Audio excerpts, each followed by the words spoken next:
টুটি ফ্রুটি, যেটা ব্যবহার করা হয় বিভিন্ন ধরনের dessert, fruit cake, custard, falooda সহ নামি দামি ব্র্যান্ডের বিভিন্ন ধরনের বক্স আইসক্রিমে। তবে এটা জানেন কি, কালারফুল এই ফ্রুট মুরব্বা পেঁপে ছাড়াও তরমুজের খোসা দিয়েও বানানো যায়। তরমুজের এই ভরপুর সিজনে আজকে আমি তরমুজের খোসা দিয়ে টুটি ফ্রুটি বানাবো। তো প্রথমেই আমি খোসার উপরে সবুজ অংশটা ছাড়িয়ে নিয়েছি।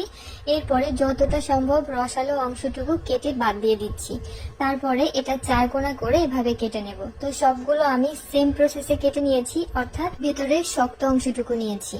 তো এগুলো সবগুলো কাটা হয়ে গেলে আমি ধুয়ে নিয়েছি। এরপরে প্যানে আমি পানি দিয়ে সাথে চিনি অ্যাড করেছি। আপনি যতটা চিনি দেবেন তার ডাবল পানি দেবেন। এরপরে রসটা যখন একটুখানি ঘন হয়ে আসবে সে পর্যায়ে এর মধ্যে সরাসরি খোসাগুলো যেগুলো কেটে রেখেছিলাম এগুলো দিয়ে দিচ্ছি। এরপরে জাল করতে থাকবো মিডিয়াম ফ্লেমে। কিছুক্ষণ জাল করার পরে এগুলো দেখতে ট্রান্সপারেন্ট হয়ে যায়।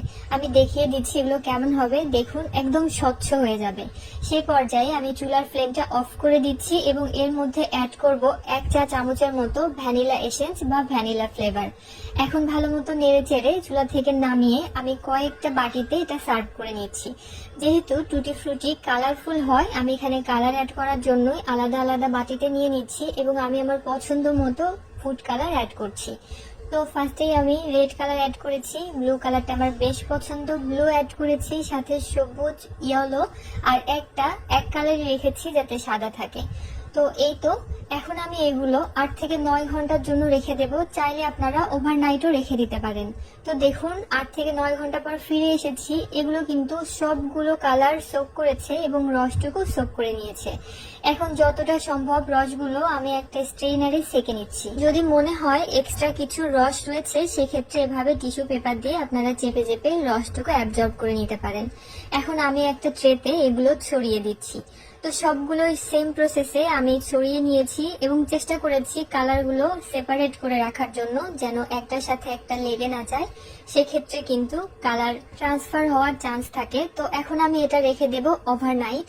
চাইলে আপনারা এটা ওভেনে হিট করতে পারেন, চাইলে চুলার নিচে দিয়েও শুকাতে পারেন, চাইলে রোদেও শুকাতে পারেন। তো এটা আমি সারা রাত রেখে দিয়েছিলাম ফ্যানের বাতাসের নিচে। দেখুন তাতে কত সুন্দর ঝরঝরে হয়েছে। এখন এগুলো আমি বয়ামে ভরে সংরক্ষণ করব। আমার কিন্তু আগের বছরের টুটি ফ্রুটি এখনো রয়েছে। এই টুটি ফ্রুটি গুলো নর্মাল ফ্রিজে 2 থেকে 3 মাসের মতো ভালো থাকবে, আর ডিপ ফ্রিজে রাখলে এগুলো 1 বছরেরও বেশি সময় ধরে ভালো থাকবে। প্রয়োজন মতো যখন ইচ্ছা তখন ডিপ ফ্রিজ থেকে সরাসরি কেক বা যে কোনো ডেজার্টই ইউজ করতে পারেন।